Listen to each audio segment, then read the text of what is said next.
CV সবসময় খেয়াল রাখবেন পিডিএফ ফরম্যাটে যেন হয়।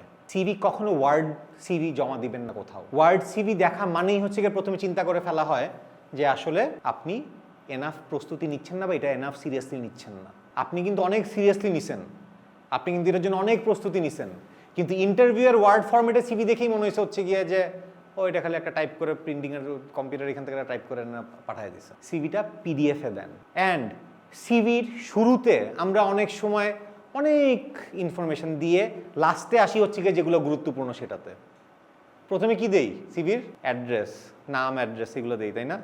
তারপরে কি দেই? এডুকেশন, কোয়ালিফিকেশন, ক্যারিয়ার অবজেক্টিভও দেই। শুরুতে সামারি বা শুরুতে যদি ক্যারিয়ার সামারি নাও থাকে তাইলে যেই অ্যাচিভমেন্টস আপনার আছে, যেই ফিল্ডে এটার সাথে রিলেট করার, ওইটা আপনি ওইখানে উল্লেখ করেন।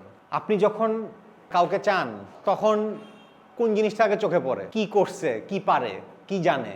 আপনার যদি একটা আজকে দোকান থাকে, আপনি যদি এখানে একজনকে হায়ার করতে চান তাহলে কি ও কোন স্কুল থেকে পাশ করছে, তারপর ওর হয়তো আপনার গ্র্যাজুয়েশন দরকার নাই, বাট ও কোন স্কুল থেকে পাশ করছে, ওর স্কুলের রেজাল্ট কী ছিল আপনার কাছে ম্যাটার করে? আপনার কাছে ম্যাটার করে না। একই রকমভাবে আপনি যখন একটা ব্যাংকে চাকরির জন্য আপনি যখন অ্যাপ্লাই করতেছেন, আপনার সিভি যখন কেউ দেখবে তখন ধরেই নেওয়া যে ভাই আপনি গ্র্যাজুয়েশন করে আসছেন, এই জন্যই আপনি অ্যাপ্লাই করতেছেন। গ্র্যাজুয়েশন না করলে তো আপনি অ্যাপ্লাই করবেন না। এমন কেউ আছে যে গ্র্যাজুয়েশন না করে অ্যাপ্লাই করে? ন্যূনতম যোগ্যতা, সো এটা আপনি করছেনই।